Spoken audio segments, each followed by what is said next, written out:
What's up, fellow gamers? Phreak here, and the last time around the video was pretty popular, so we're going to do it for this patch as well. 11.15 hit a couple days ago, uh, and let's talk about what happened as a result of that patch. Obviously, you can see there are hundreds of numbers on your screen right now, and if you really want just to pause the video and look at them yourself, of course you can, but I'm going to walk you through it. So, first things first, please someone correct me if I am wrong about this, but I am pretty sure this is correct.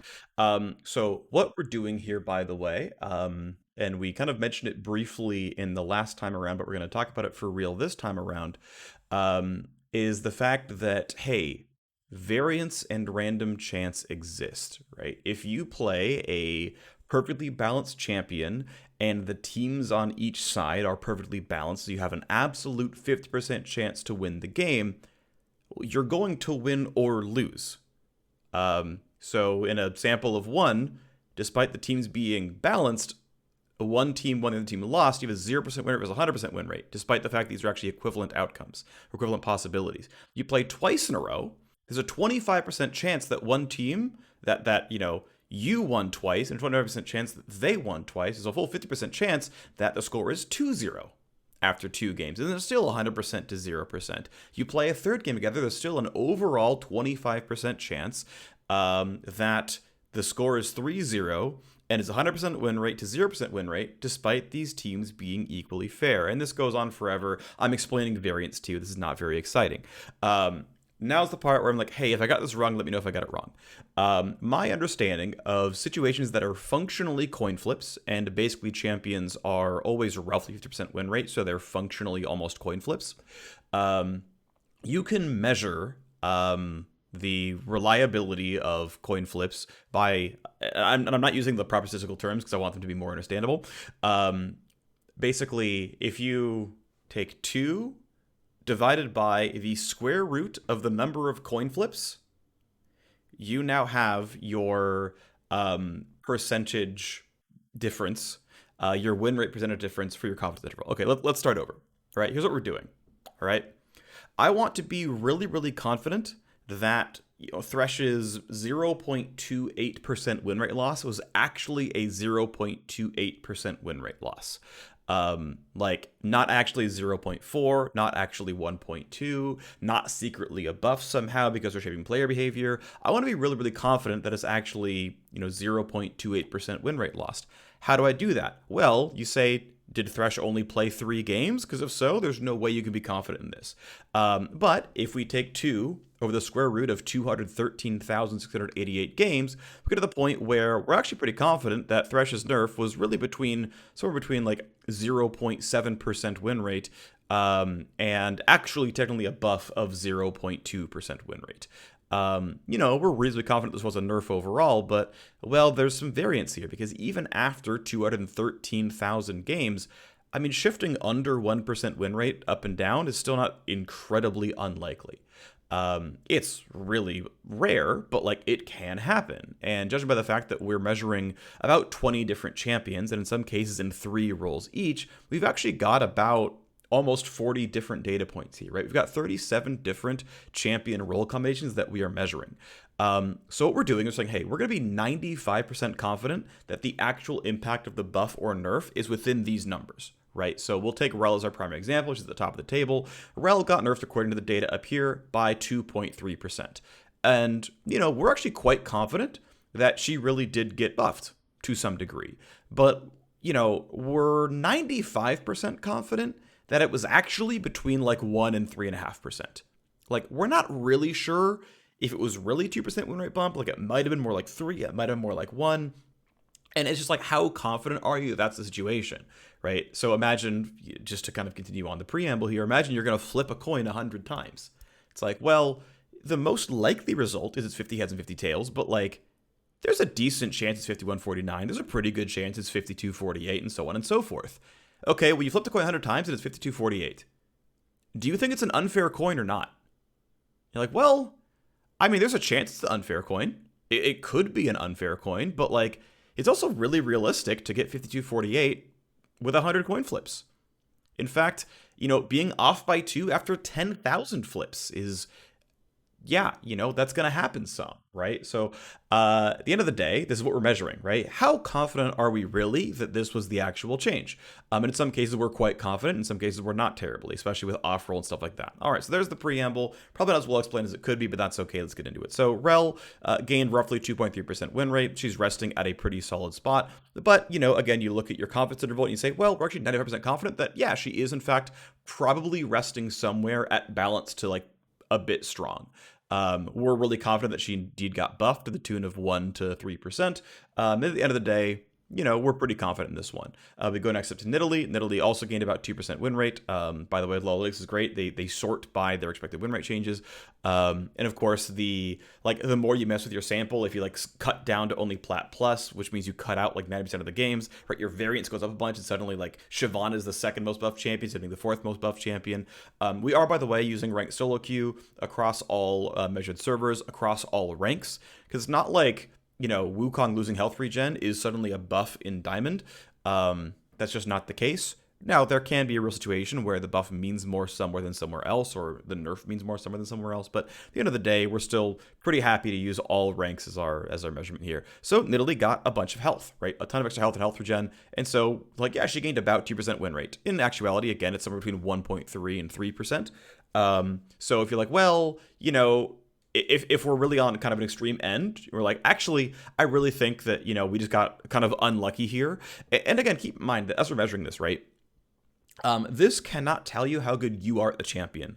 All this does is tell you how the champion performed after the changes. As we can see, Nidalee's pick rate went from about 3% to about 4%. So, she's got 33% more Nidalee players out there, right? There's a bunch more Nidalee players out there. A lot of Nidalee players probably aren't that good at Nidalee. Or conversely, maybe actually they were Nidalee mains, but they didn't think she was viable. But now they're right back on it, right? Like, I know me as someone who's jungling this season, I know I don't know Nidalee. Like, those buffs have to be way more massive for me to hop on the train, so I'm not going to do that. But if there's an old Nidalee main out there who's like, I think she's good now, and hops on and gets back on the horse and it feels really comfortable, all right, this data can't tell you that, to be clear. So, she absolutely is performing better this patch than afterwards, and obviously her changes were objectively buffed, so of course she's doing better. But it can't tell you behavioral changes, right? It can't tell you how much mastery people have on Nidalee. It can't tell you any of those things. So, we're really, you can be really confident that she's in fact performing better.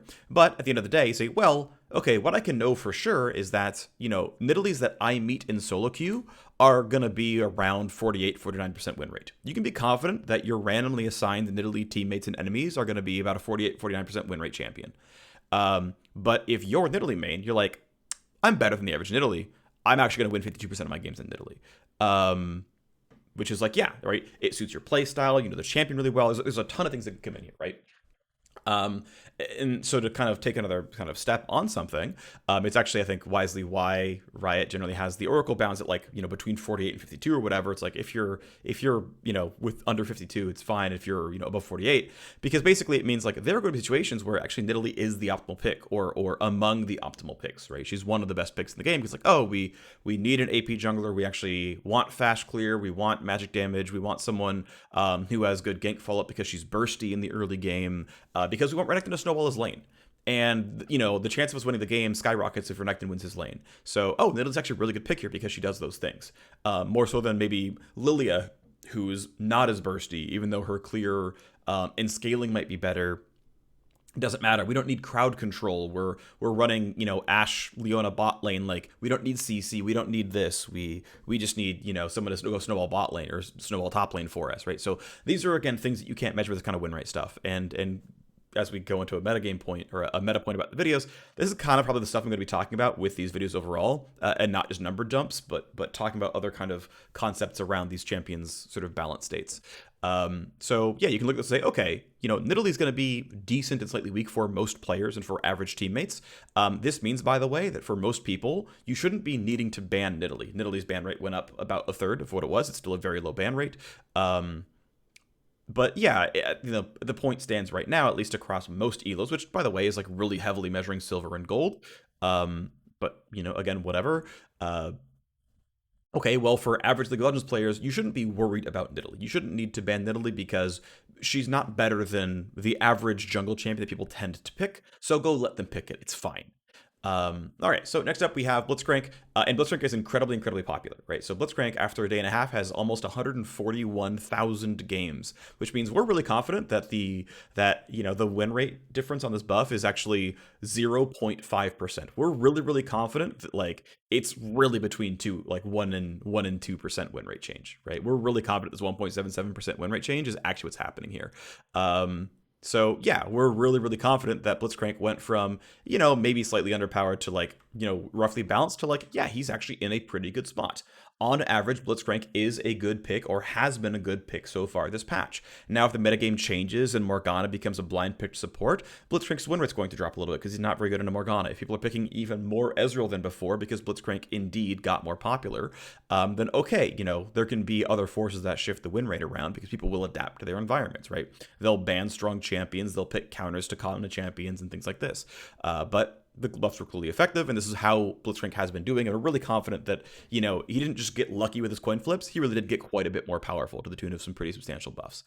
Next up is Shyvana. And Shyvana's an interesting one because, yes, she did really indeed gain win rate. She's reasonably popular. We're really confident this win rate bump is meaningful, but it's interesting, right? If we're looking at this confidence interval, because the win rate's only so much and she only has 54,000 games, it's like, well, it's somewhere between like a sub 1% buff and a 2.5% buff. It's somewhere between there, but like, you can't really be hyper confident at exactly how big the buff was. Right now, it's apparently the fourth biggest buff in the game, but like, how sure are you it's not actually 1.78%? Not terribly. How sure are you it's not actually 1.25? Not terribly, right? So if you're just going to be like, yep, the Shyvana buff was the fourth biggest buff in the patch, that's misleading, right? There's another force going on here, which is that Shyvana, and we can actually kind of dive into this really briefly because I think it's kind of interesting. So Shyvana is another champion where I talked about it in the patch rundown itself. Bruiser Shyvana has been more successful than AP Shyvana, and we can kind of investigate this really briefly, right? So okay, yes, our win rate is indeed here, right? It's what we're expecting for all this stuff, but let's actually dive into some build numbers.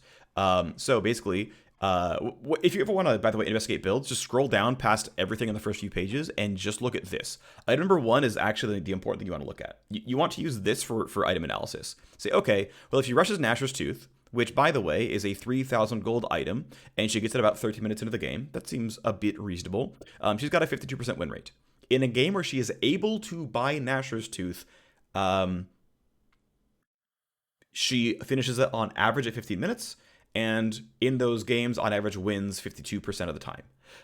Now, keep in mind, right? If you are getting stomped in the jungle and you surrender at 15 without finishing Nashor's Tooth, despite playing AP Shyvana, you've got your recurve bow and a blasting wand and an amp tome or whatever else, and you're ready to go. It's like, ooh, but we surrendered, so I didn't get to measure Nashor's Tooth. So almost always, these items are going to measure an inflated win rate. Right? These are going to measure an inflated win rate because you happen to not be in a 15-minute surrender, right? Because keep in mind, look at stuff over here, win rate versus game length. You can see, oh yeah, if we can get the hovers right, yeah, she's actually got a 48% win rate in games under 20 minutes long, because she's actually the kind of champion, and looking at 15-minute surrenders here, it's even lower win rate here, 47.25%, right? Shyvana is not an early pressure jungler. Now, not a lot of her games are surrenders, but she tends to surrender more than she forces surrenders, right? She's weak in the early game because she doesn't have early gank pressure, right? She walks at you for early ganks. It's not very good. Yeah, her clear is fine. She could fight for Scuttle, I guess, but like she's not going to get the ganks off. So when, Nidalee goes and ganks top and gets a kill with Renekton, and you're like, well, I got Krugs, sometimes that's a 50-minute surrender because now there's a 3-0 Renekton winning the game. Which means, hey, by the way, we're not measuring all the AP Shyvana games, so doesn't do well in the early game. So like you're always going to have a lot of inflated win rate things here. But let's talk about what we had with Blade of the Ruined King, with item builds. As I said, I am pretty sure Bruiser Shyvana is likely still stronger than AP Shyvana. So let's look at this, right? Let's actually just like write in numbers for Shyvana stuff. Okay, we have 32,898 games of Nashor's Tooth first Shyvana. So in a game where she's able to finish Nashor's Tooth, yeah, we're really confident that it's within about 1% of what this says. It's like, well, okay, this 50% win rate is within about 1% of that. So yeah, okay, we're pretty confident that's about correct. But with his Blade of the Ruined King, right, you've got 946 games. Well, 4.5% is our confidence interval here, right? So, it tells me Blade of the Ruined King is 2% higher win rate, but it's 2% higher win rate plus or minus 4.5%. we can't reliably say that Blade of the Ruined King is better or is worse than AP Shyvana, right? And for Stridebreaker, oh, Stridebreaker Shyvana is garbage. We should never play Stridebreaker Shyvana. It's like, okay, well, there's only 1,299 games of that. So it's, 3% worse or 2.5% worse, plus or minus 5.5%. So we can't reliably say it's better or worse. And you could do something kind of like add Blade of the Ruined King games to Stridebreaker games to Divine Sunderer games to Trinity Force games and do that. But like, you're really, really, really not confident that this build is better, right? You're not confident that AD Shyvana is better or worse than AP Shyvana. So we can do something else actually. We can go and say, well, show me the last 30 days of this champion. Don't show me this patch. And obviously, like, this patch buffed AP ratio, so of course there is a real force that tells us, hey, AP Shyvana clearly got better in this patch. But hey, we can do the exact same analysis, but with 30 days of games, and we say, okay, well, with 259,000 games of AP Shyvana, of finishing a Nashor's Tooth first item, oops, that's the wrong one. Sorry, let's actually type it incorrectly. 259,411 games. We're like, actually, we're really confident that, the first set of Nashor's Tooth was within 0.4% win rate. Okay, so we're really confident that first set of Nashor's is actually between 50 and 50.8. It's like, well, her overall win rate is 50.1, so okay, it's okay. Yeah, and to be fair, like, most of our games are Nashor's Tooth, so like, obviously we're not gonna, we're overlapping the analysis here, let's be clear. But now we can actually look at something like Blade of the Ruined King, and it's like, oh yeah, Blade of the Ruined King is actually 1% higher win rate than Nashor's Tooth. And across 21,608 games, we're like, well, it's still like plus or minus 1.3%, but now we're getting a bit more confident that, like, oh, maybe it really is a bit better. But of course, most of these games are not measuring the AP ratio, right? If we look at something that has done, pretty well, like Trinity Force is actually 1.5% higher win rate. And it's like, okay, well, if we have 8,357 games of Trinity Force, well, our confidence interval is still, 2.2%, but like, you start to get a clearer picture that, like, well, this one's higher win rate, and we're like 70% certain that's going to kind of hold up. Iceborne is higher win rate, and we're like pretty confident that holds up. And Divine Sunder is higher win rate, and we're pretty confident that holds up. And Trinity Force is higher win rate, and we're pretty confident that holds up. It's like at a certain point, you're like, oh, yeah, we're actually pretty confident. At a certain point, it's like, well, we're 80% and 80%, 80%, 80%. Yeah, 80 Shyvana kind of is better, right? But at the end of the day, let's go all the way back. This is, yeah, we're going back to something like this. And so that's kind of what that can do, right? If you want to dive in further, you're going to do that analysis. Again, the math gets a lot closer, and it's much more toward AP Shyvana in a world where, we're doing this. There's actually one other piece of analysis you can do, by the way, just to kind of dive into this one more time. Again, we're going to go 30 days on Shyvana and look at this real quick, which is you can look at Keystone win rates.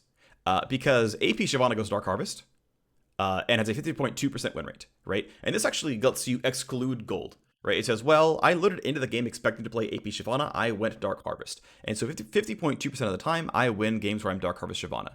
It's like, okay, well, that's better than a resting win rate because some people have really bad Keystone choices. So, okay, cool. We're pretty confident that she's slightly better with Dark Harvest than, pick a random Keystone. But she's 50.7% win rate with Press the Attack, which is really only an AD build. Well, the win rate difference is 0.5%. It's not that big, but across, about 60,000 games, we're pretty confident that 0.5% is, about where that lies in the first place. So, we're somewhat confident, and we kind of add Conqueror as a possibility maybe, but it's like, okay, we are somewhat confident that AD Shyvana is slightly stronger, but obviously the gap is very, very close. And at this point in time, with the specific buffs to AP Shyvana probably is the better build now. But we had kind of a lot of data that told us that AD Shyvana was probably slightly stronger for a large portion of time. AP Shyvana probably now is the stronger build. Okay, we spent 10 minutes on Shyvana. Let's move on. Kennen is not a particularly popular champion. 37,000 games over the course of the patch is the second least popular we have seen so far in this analysis. But hey, his win rate seems to be pretty balanced, 50.08%. Gained a solid 1.27% win rate this patch, and we are pretty confident this was indeed a buff. Obviously, the Q just objectively gained damage, but we can see that even with 37,000 games on the patch, the buff is somewhere between not a buff and really gigantic at 2.3%. Like, we're really confident his resting win rate is going to be somewhere between 49 and 51%. So, he's roughly balanced. We're really confident he's not super busted. We're really confident he's not definitely underpowered. But, like, well, it wasn't that big of a change. We didn't end up actually measuring Kennen mid as well as Kennen top. This is, like, I think the one thing we've got to put down here. But, We are confident this was indeed a buff. It probably isn't outside these bounds. Of course, it's probably not. It's a 5% chance it's outside these bounds. But, this is what we've measured. This is what we know. Cool beans. Next up is Mordekaiser. And Mordekaiser actually played in 3 roles, right? Top, jungle, and mid. And he gained 1.2% roughly in top lane. He gained 0.7% roughly in jungle. And he gained 0.6% roughly in the mid lane. But of course, we got to keep in mind that, well, our samples get diminished and diminished and diminished. So for a champion who got objectively buffed, right, with his W cooldown getting shorter and his filling up the shield, going more quickly with dealing damage, well, we are 95% confident he wasn't nerfed by more than 1% in the jungle. And really, we're 97.5% confident he wasn't nerfed by more than 1% in the jungle. It's like, but we also know he didn't get weaker. Now, the game results were this, right? Across 12,000 games, he was, roughly 1.8, or, roughly 0.8% stronger. That's definitely true. But, there's a lot of variance here. The variance, because it's only 12,000 games, is actually higher, than this. And I say variance, that's actually a bit of a touchy thing. We're 2 standard deviations away, 2 standard deviations away of this win rate. And I'm like, well, we're pretty sure. Right. And I mean, yeah, we're pretty confident this was a buff. I mean, we can look at, the absurdly large amount of data we have for top lane Mordekaiser, and we're like, yeah, it was 1.2% plus or minus 0.5%. We're real confident this was a nominal buff to Mordekaiser. But you wouldn't be surprised to see at the end of the patch that, like, oh, his win rate only went up 1%, or it actually went up a full, 1.7. These would be within reason. They're within a couple standard deviations of the win rate change, and okay, sure. Right. So, cool. Mordekaiser definitely is doing pretty well. He is clearly a successful champion. So I want to point out, right? So here's the next question, right? Are we confident using these numbers that Mordekaiser's best role is mid or jungle? Because if you look here, right, if you go to the Lowalytics, we say, well, his top lane win rate is 50.6%, his jungle win rate is 51.2%, and his mid lane win rate is 52.2%. Is Mordekaiser's best role mid, then jungle, then top? And if you just look at this at blank value, you're like, yeah, probably. Looks good. And it's like, well, okay, but look at this, right? Across the games we've actually seen so far in this patch, well, we're really confident his top lane winners between 50 and 51.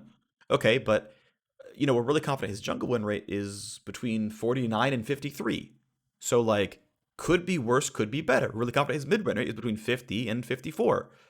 Could be equivalent, could be better, but again, we're talking about some pretty high variance here. Like, the win rate in mid could easily be 50.2, and the win rate in top could easily be 51.0. That's, within a pretty reasonable confidence interval. So you don't know for sure. And again, you could do some bigger analysis if you're like, look, I really want to make Mordekaiser work. I'm a Mordekaiser main. I want to play Mordekaiser.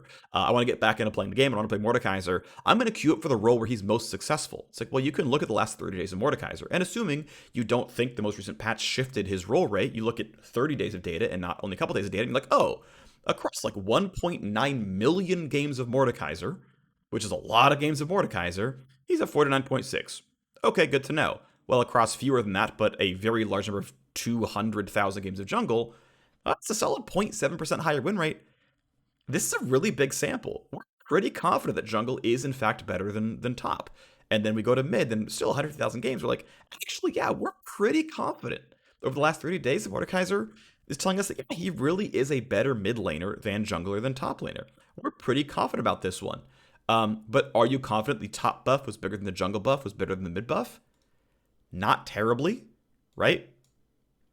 Our variance in these numbers is pretty high, right? 2 standard deviations away is quite a bit. We're really confident that we're, within 0.7, 1.8, but considering our confidence intervals are negative for what are objectively buffs, we're really not sure how big these buffs are magnitude-wise for jungle and mid. We really don't know. Did they probably buff top more than the other roles? I mean, maybe. I don't believe the buff means as much for jungle board because he's not running out of health in his lane anyway. I expect it to mean more for the lanes. And here we have the jungle buff seemingly being a bigger buff than a mid buff, which I don't think will stay true.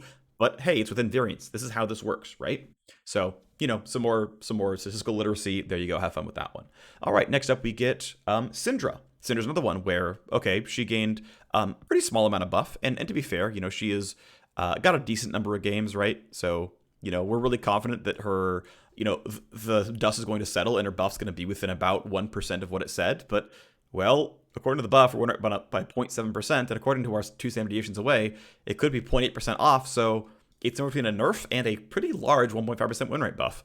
It's definitely not a nerf. Her mana cost got lower, so we're really sure that we can throw out the we're not we're even though we theoretically can't reject the hypothesis, the null hypothesis that this didn't change anything, we know it was objectively a buff to the champion. There's always a world where the metagame changed by so much that Syndra is weaker because the champion pool in mid changed by so much that she's actually weaker. That is theoretically a possibility. But the big thing here, right, is like, did she really gain 3% win rate in bot lane? Right? If you read it and you're like, oh my god, Syndra bot is busted. It's like, oh, there's 2,000 games. The variance is absurdly high here. Like, yeah, we're really confident it's not actually a nerf. Like, but just as we're really confident it's not actually a nerf, we're also really confident it's not actually 7% win rate. We're really sure that neither of these numbers are actually true. Any four of these numbers are actually true. We're, about 95% confident that none of these four numbers or anything larger than that are actually true. But somewhere in the middle is the real number. Is it really plus 3.2%? Probably not. I'm going to think it's probably quite a bit lower, right? It's probably more like 0.7%, about 1%, what we expect from the mid lane changes, because it shouldn't be that different. But you can't say 100% certain because, well, there aren't that many Syndra bot games, so who can say for absolute certain?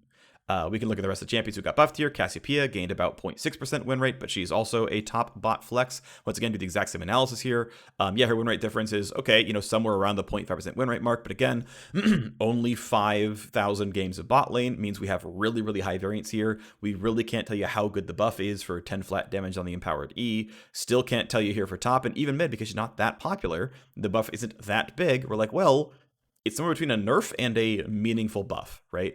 And assuming that we expect mid lane to be similar to mid lane, or mid lane to be similar to bot lane, similar to top lane, if you want, you could actually run these numbers together and say, well, actually, we have more like 85,000 games of Cassiopeia. We can roll, the additive win rate difference together and come up with something together.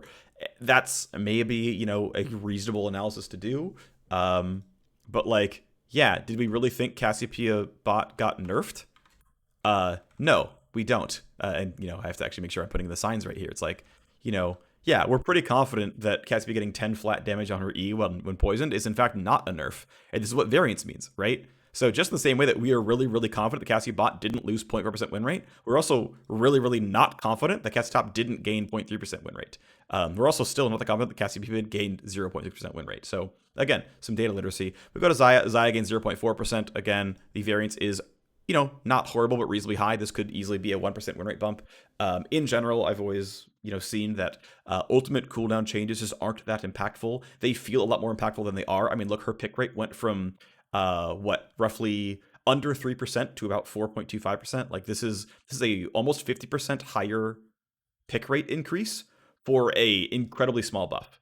It has almost always been true that ultimate cooldown changes are felt way more than they are actually observed, right? Than they are actually, in actuality. So, we're really confident that it's somewhere between a nerf and a small buff. Like, but that's the thing, right? Across 70,000 games, we're really, really sure that that Xayah isn't a overpowered champion. Like I talked about this in the patch rundown, like she's definitely a situational pick. She's really good against dive teams. But like we're really confident that Xayah is not secretly OP. That's actually really, really confidently true. Like we know this for sure. In the same way that we know that Cassia mid is definitely roughly balanced. We're pretty sure that Cassia top is really roughly balanced. We really don't know about Cassiopeia bot lane. That one's hard to tell, but like, yeah, we're really confident that Xayah is probably not overpowered. We go to Caitlyn, and Caitlyn, I am surprised because I really thought this buff was big on Caitlyn, and it has not been. Now, I don't think Caitlyn's in a horrible spot, right? 49.4%, and with the variance here, like, yeah, it's 49 and change is her win rate, like almost for sure, right? But yeah, we're really confident that her buff wasn't that big. We're really, really confident that her buff wasn't more than 1%. It's obviously not a zero buff. Again, it's not down here in the zeros, but we're really, really sure. We have to go another full half a standard deviation, which puts us into like a barely like 1% or something like that chance of this being true, that her buff was not even to the tune of 1%. She is on the slightly weak side, but like with how frustrating Caitlyn can be, I don't want her to be that strong, like in my opinion, right? So like I'm pretty comfortable with how Caitlyn stands, and that's fine with me. Next up, we can go to the nerfs. Rumble has fully embraced the spot where he is still played as a jungler, despite the fact that he is his worst role is pretty definitively jungle. like we're pretty confident that Rumble's worst role is jungle, and we can look at that with some analysis by looking at 30-day stuff. But we can do that kind of down the line. And I will say we're confident that is true at least for solo queue. I guess if you really want to be pedantic about it, his worst role is jungle for solo queue, and just by the fact that like the only real nerf was he can't self overheat for his first camp, which can be compensated for just leashing for the guy. Pros also all hopped off, so like pros don't consider him viable. Um, so maybe everyone should hop off in solo queue still. But again, across 18,000 games, this patch of Rumble Jungle, it was mostly a rework, right? In the fact that his overheat lasts for a standardized amount of time, and various things about knowing when his heat actually turned over. It's like, well, this looked to be a positive win rate gain to the tune of 0.8%, but obviously the variance is pretty high because Rumble is fairly unpopular. So who knows? There's a decent chance it's actually a very, very big buff to Rumble Jungle. His resting win rate could easily be 47%. It's unlikely, but it's not outlandish for this to be true. His resting top lane win rate, based on just these games, could be to the tune of 49.6%. But again, for an unpopular champion like Rumble, we can just simply say, well, look, if we really think the win rate change isn't that big, and yeah, it's, maybe it's plus or minus 2%. We're not really sure, but these are all centered around a pretty low number. And if we don't think that these win rate changes have that much variance, right? Then we say, okay, well, what if we really said it was 18,000? What if there were really 36,000 Rumble games across all the roles? Oh, okay, well, the variance is actually 1%, right? We're really confident actually that the 90% confidence interval is a 1% win rate difference. Then it's like, okay, then we're really confident that this isn't really a very big change to Rumble. So over the last 30 days, right? Over the last 30 days, actually, how good has he been? Right? As a top laner, how good has Rumble actually been? And he's been a 47.5% win rate top laner over the last 30 days, which, hey, lines up really, really closely to this 0% win rate change, right? Patch over patch, Rumble has been a relatively weak but seemingly fine, okayish but not great top laner. Across the mid lane for the last 30 days, it has been 50.6%. That he's had enough games every patch that the variance isn't very high. That okay, these have kind of lined up pretty well. Next up, we have Kayle, right? And Kale's another one where it's like, look, Kayle got objectively nerfed, right? So even though she had 55,000 games played, the win rate change is still positive 0.1%, despite the fact that she got objectively weaker as a champion. It's like, well, yeah, but that's because 0.1% plus or minus 0.8% means it's somewhere in the land of a small nerf to a small buff. Well, guess what? We're pretty sure it's a small nerf. This is what variance is. Here we go. But yeah, Kayle, we're pretty confident, is a rather strong top laner. We're pretty confident Kale's better role has been mid lane. Like if you look over the last 30 days or so, this is like definitively true. Kale's better role has been mid lane. And this is still going to be true. We're pretty confident. We're pretty sure her buff is, or her nerf rather, is around 1%, but like still with some high variance. We're not really, really sure, considering the fact that, top lane got buffed by 0.1%. This one went down by minus 1%, but the variance is pretty high. It's like, well, okay, we think the nerf wasn't very big, but using top lane as our kind of, okay, we're pretty sure the win rate, change is not more than 1%. But, hey, here we are, right? And you can't really say like, well, it didn't move much in top lane, so of course what we have here in mid lane is not a big deal. Yeah, that's not really fair analysis, but okay, end of the day, we're like really confident that Kayle is still quite strong. And it was known to be a nerf. We're just not really sure how big the magnitude is. Thresh has 200,000 games. We're really sure that we're quite tight around this number. Minus 0.3% win rate, but hey, with 270 Asians being 0.4%, there's theoretically a world where the data says it was a buff over the course of the patch. This is really unlikely, of course, to have landed there. We have a slightly biased coin that indeed lands tails more than heads, but hey, it's always possible for a biased coin to still land on the other side more often when it's not biased by much. But yeah, we're really, really confident that Thresh is going to have a resting win rate of sub 50% for solo queue. But we're also pretty confident this nerf was not very big. Wukong is a similar spot. 50,000 games is not bad. We're pretty confident that the nerf was not more than 1.2%. We're really confident his resting win rate in the top lane is about 50%. For Wukong Jungle, he's much less popular. We're really not that confident about his resting win rate. Could Wukong Jungle's jungle win rate actually be hit more than for top win rate? My mind says no, because I don't think junglers tend to need health regen as much as they want other things, as much as laners want health regen. So I'm expecting, over the course of time, that the jungle win rate is going to be reduced by less than his other roles, Wukong mid being an example of this one. But who can say really for certain, right? There's always a chance that we're wrong about our hypotheses here. But, end of the day, what's Wukong's best role? We're not really sure, but his jungle, performance seems to still be very, very good. We're really confident that Wukong jungle is on the strong side, right? Even with these 54,000 games, we're really confident that Wukong jungle is stronger than the average jungler. We're really confident, Wukong top is stronger than the average top laner. Sorry, I was one line off. We're really confident that Wukong mid is stronger than the average mid. We don't know for sure if Wukong jungle is better than the average jungler, but if you look back over the last 30 days of Wukong, or just last, just across the most recent patch, across 11.14, I'm pretty sure data tells us that Wukong, right, was indeed, after this win rate nerf, right, still above 50%, right? Across the entire last patch, he was sitting at, 51.2%, I think is how the numbers worked out. So, we're really confident that Wukong across the previous patch was a good jungler, and a good mid laner, and a good top laner. After these nerfs, we're pretty confident these nerfs weren't that big. The variance is not that high. We can kind of sum them up somewhat, and it's we're pretty confident that he's going to rest in a good spot in most of these roles. He's still going to be fine. Next up is Viego, right? And Viego's one where actually you really do want the data to come in, because you can see, right, 200,000 jungle games, but only, about 30,000 games of mid or top, which means that, and you've got some decent variance in these win rate changes. So, okay, Viego jungle, he objectively lost damage, right? He lost PvP damage, and, according to the website, he lost 0.5% win rate. And we're actually pretty confident that that's about right. We're really sure that this win rate change is, somewhere between 1 and 0.1% win rate drop. So we're really confident that Viego has definitely centered himself around a roughly balanced champion. We're pretty confident he's landed roughly in exactly the right spot.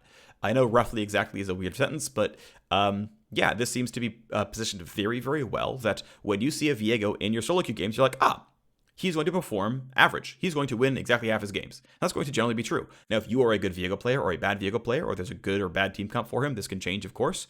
If he's got a lot of good resets, if, it's going to be a lot of easy picks for him, then, of course, this could be a good game for Viego. But across all the games he's played in this patch, he has been a very, very fair champion. As far as Viego top and mid, what are we confident about? Well, we're not 100% certain on his resting win rate, but we are pretty confident that he definitely lost quite a lot of power for top. He lost quite a lot of power for mid, right? We're sure that we're really sure that these were definitely nerfs. I mean, of course they were. We can read tooltips, but we're certain that these were, fairly meaningful nerfs. We can be 68% confident that this was about 1% win rate down, but we want to be 90% confident. It's between 3 and 0.5% win rate. We're quite confident his top lane win rate is in a very low spot, and top lane Viego does not seem to be very, very strong.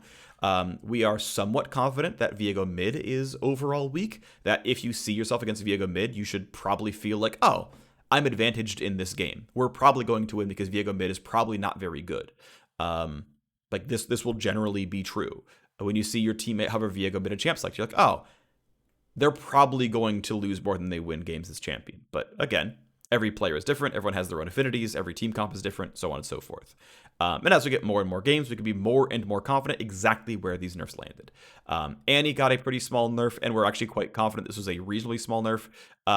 Obviously, again, she just strictly lost AP ratio, so there's never a world where this was actually a buff. And again, unless the metagame changed around her in a way that suited her, so that she's just overall winning more games across 11-15. But, Annie is not that popular, especially as a support. There's no reason to believe AP ratio changes affect, especially to a damage ability, affect support Annie more than they affect mid Annie. But the problem is there's only 5,000 games of support Annie this patch, which means we have wildly, variant numbers here. But sure, we're pretty confident that these nerfs are to the tune of, maybe 1 or 0.5%, but, it's within this range. We are very confident that Annie mid is indeed landing in a good spot overall. I mean, she was nerfed because she's OP. We're confident the nerf is not that big, right? It's at most a 1.5% win rate nerf, so we're really confident that Annie is indeed still a very strong mid laner. Annie support, we're pretty sure wasn't doing all that well pre-patch anyway. We know from all the games she played in the previous patch that her prior win rate was sub 50%, so she wasn't doing that well. That said, you can do some diving in with Annie, because people tend to play her wrong last I checked, so we can look at 30 days of Annie support and actually get some interesting takeaways, because I think this is tends to be pretty compelling, which is that, hey, if you max E first, your win rate is a bit higher. So one thing we can do here is Interesting. No one actually tends to do this. If we look at level 10 plus, yeah, there aren't a lot of games with players actually maxing E quickly. I guess there's like a lot of players who are like Q 2, 3, 4, 5, but E seconds. Like, well, that's not great. Level 6 plus, there's no one maxing E by this one. But apparently they can pull it out in the overview. But yeah, in games where she E maxes, right, E into Q or E into W, there's not a lot of games, so it can be tough to be to feel really reliable about this, right? There is some variance here, but it seems as though E max is probably performing better than Q or W max. And it seems like W max is performing better than Q max, and it seems like getting E second, right, is better than getting W second. This win rate is different. Looking at W max, it seems like this is higher than this one, but again, there is variance, right? There's always a chance this is a statistical aberration. But basically, everywhere you measure, it's like, well, we're like 30% confident this is true. We're like 40% confidence this is true, right? And it's like, okay, at a certain point, you can kind of pry these together and say, hey, actually, we think Annie might indeed be better maxing your shield.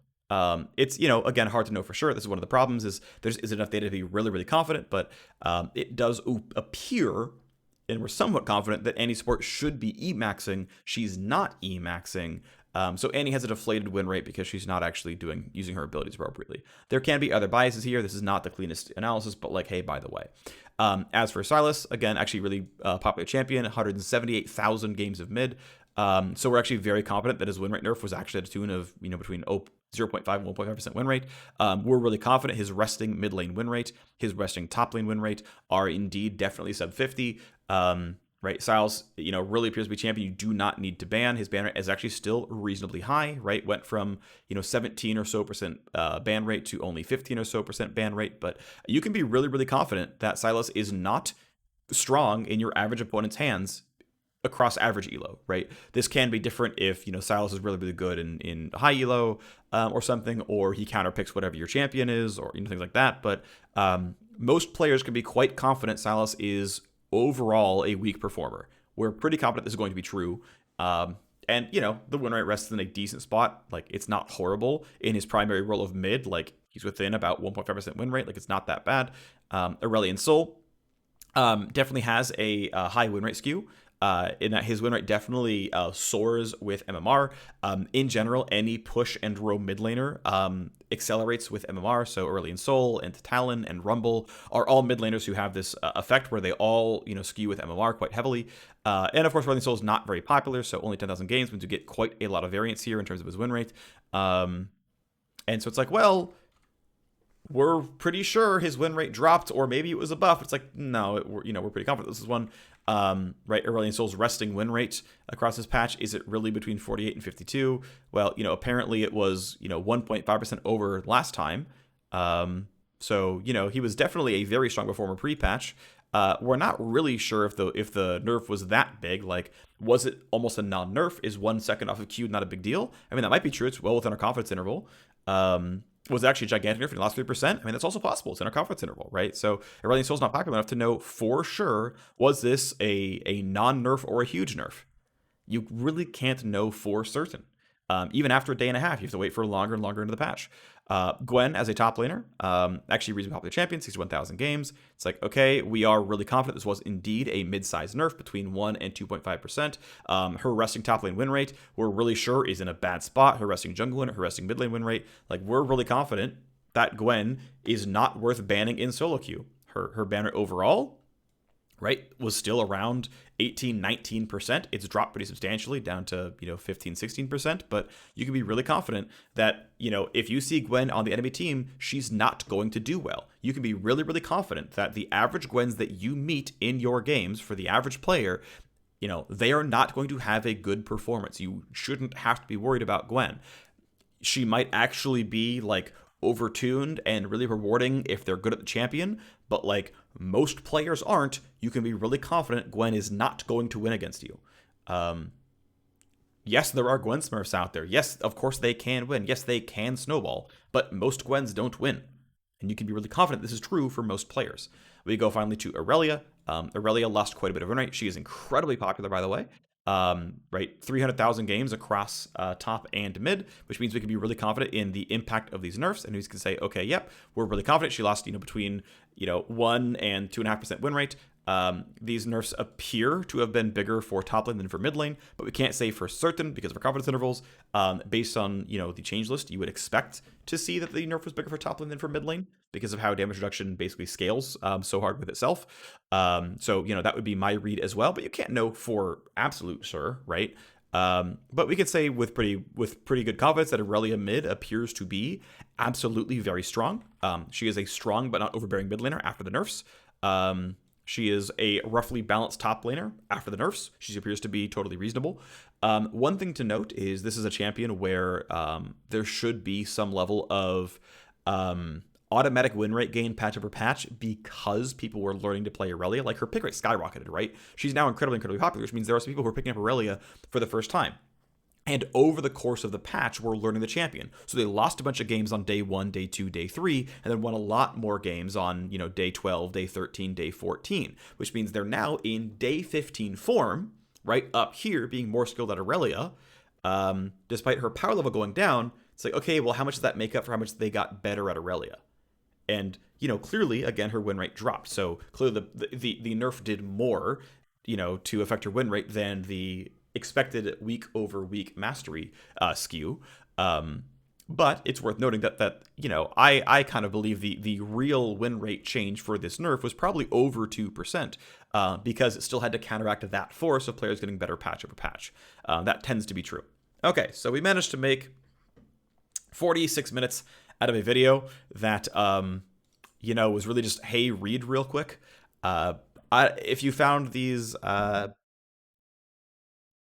divergences interesting or compelling, let me know. If I really made huge problems in the math and the analysis, please let me know. I'd love to do this better next time. But hopefully you enjoyed this. This is the measurement of what was going on. Which champions we confident actually did get better, which ones we really aren't sure about. And for the most part, yeah, for a lot of these we really are sure that these buffs were really buffs. I mean, of course they were. Some of the champions are just not played that much, but this is what happens with unpopular champions. How confident are we in Syndra bot's win rate? Not right now. But if we look over the last 30 days, we can be more confident, right? We can look at Syndra bot, over the last 30 days, and with 24,000 games, okay, we're actually plus or minus, more like 1.5%. Okay, we're pretty confident that Syndra bot is not winning solo queue games. So when we see that this buff was 3.2% and she's somewhere between 45.8 and 53.7, well, before the changes, we were really confident she was between like 46 and 48. Yeah, it's probably up from there, but she probably didn't gain 5% win rate. She didn't go from about 48 to 53. So, we're pretty sure it's not this big, right? We're actually pretty sure about that one. But, who knows, right? There's always a chance that she really, really, really, really needed the mana difference, and it made a big deal for her. So this is kind of analysis you can do if you want to spend some time on it. Hope you enjoyed the video. Thanks for watching, and I'll see you next time.